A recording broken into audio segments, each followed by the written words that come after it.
Si Christine masuk Islam tahun berapa? 2022. 22. Iya. Berarti 2 tahun ini ya? 2 tahun. Jalan 2 tahun ya Iya. berarti. Nah, boleh nggak ceritain Ci, dulunya gimana? Kok dari seorang yang aktif di GBI, kok bisa tiba-tiba ke Islam gitu?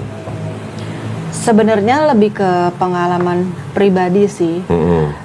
Terlebih lagi mengenai pernikahan yang saya tidak mendapatkan secara detail hal-hal yang diatur di dalam Alkitab waktu itu ya. Oke. Sampai satu saat saya diundang ke teman saya yang menikah secara Islam. Dan di situ dikatakan bahwa si pihak laki-laki punya kewajiban ini gitu. Yang mana selama ini saya tidak mendapatkan gitu. Dan di situ mata saya terbuka betapa di dalam Quran dan di dalam Islam itu diatur secara detail gitu. Nah, dari situ saya mulai mempelajari. Kalau sedemikian diaturnya, berarti hal-hal yang lain juga pasti diatur kan, gitu. Di situ saya mulai mempelajari dari sendiri, dari YouTube, dari YouTube-nya Kak Dodi. Waduh.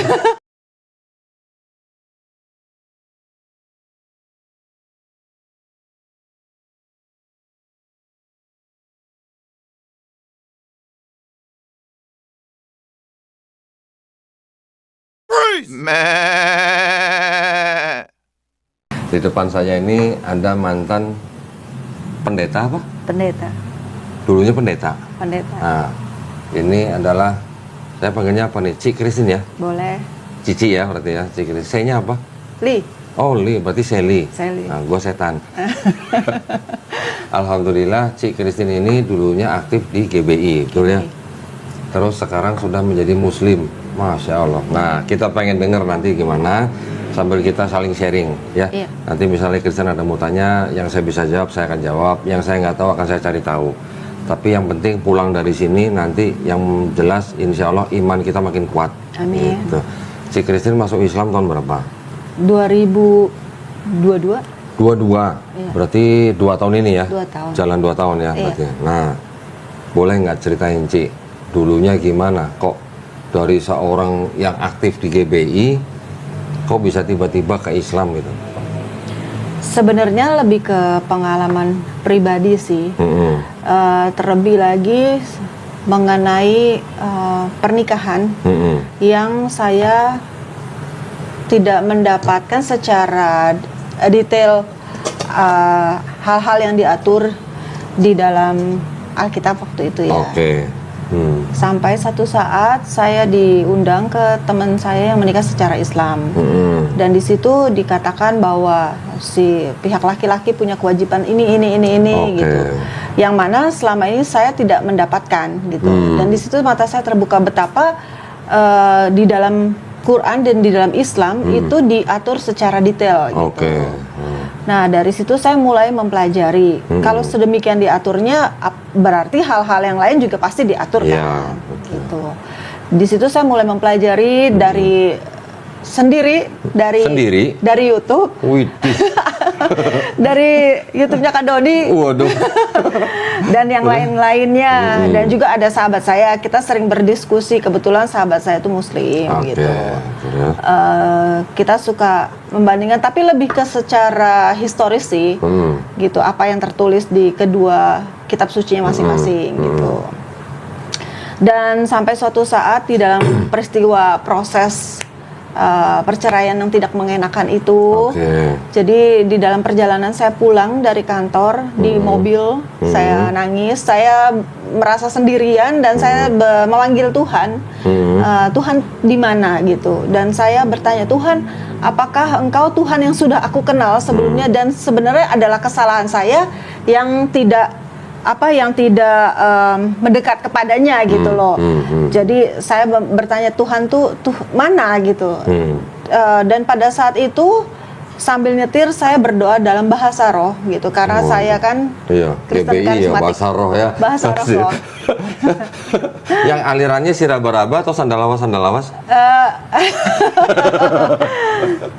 Terus mohon maaf ya. Ini cuma remind aja gitu. Iya.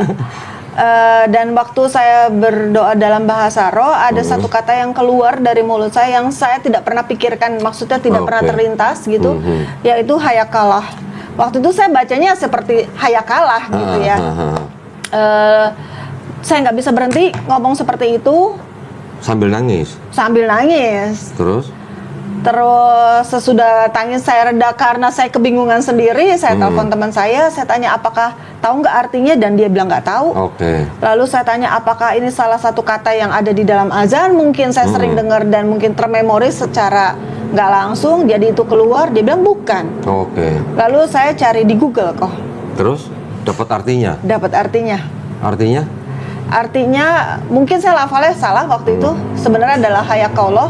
Itu adalah salam yang artinya ada 4.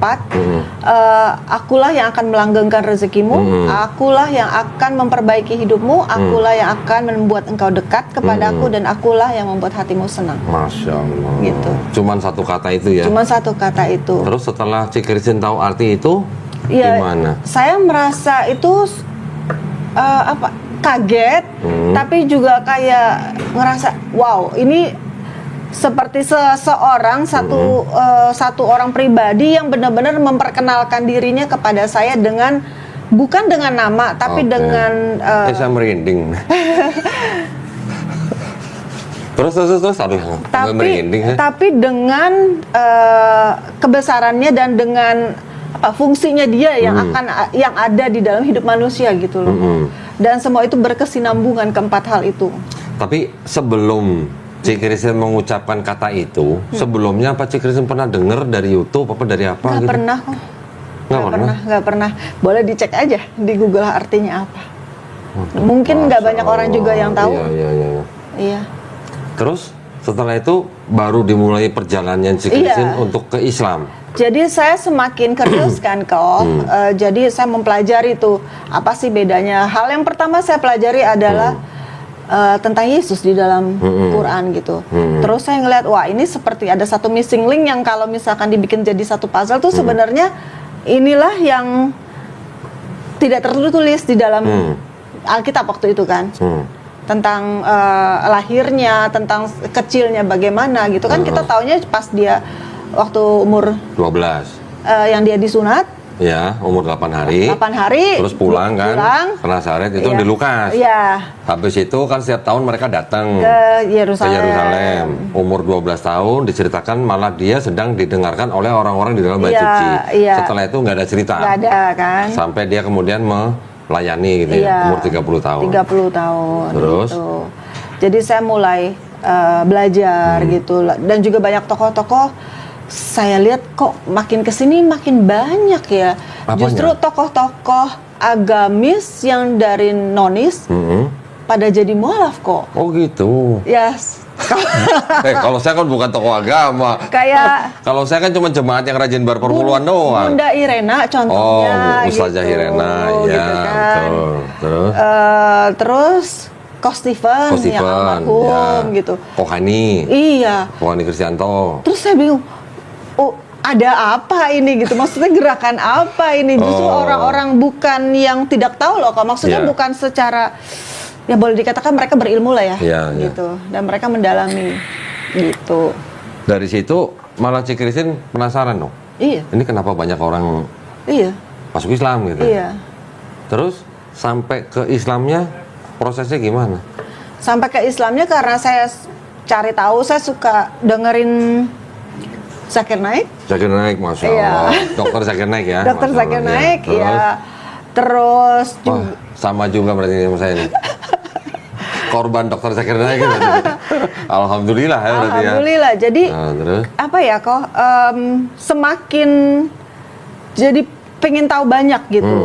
Dan juga suka mendengarkan cerita-cerita bagaimana orang tuh mualaf gitu. Maksudnya setiap pribadi tuh berbeda-beda dan itu kayak membuat saya wow, ternyata ya berjuta-juta cara bagaimana orang bisa revert kembali. Betul. Iya, kembali kepada fitrahnya ya. Iya, betul. Gitu. Betul sekali. Kembali ke fitrah, nggak pindah agama. Iya. Jadi kita sebenarnya itu bukan pindah agama, kita kembali ke fitrah manusia. Fitrah manusia adalah muslim. Man.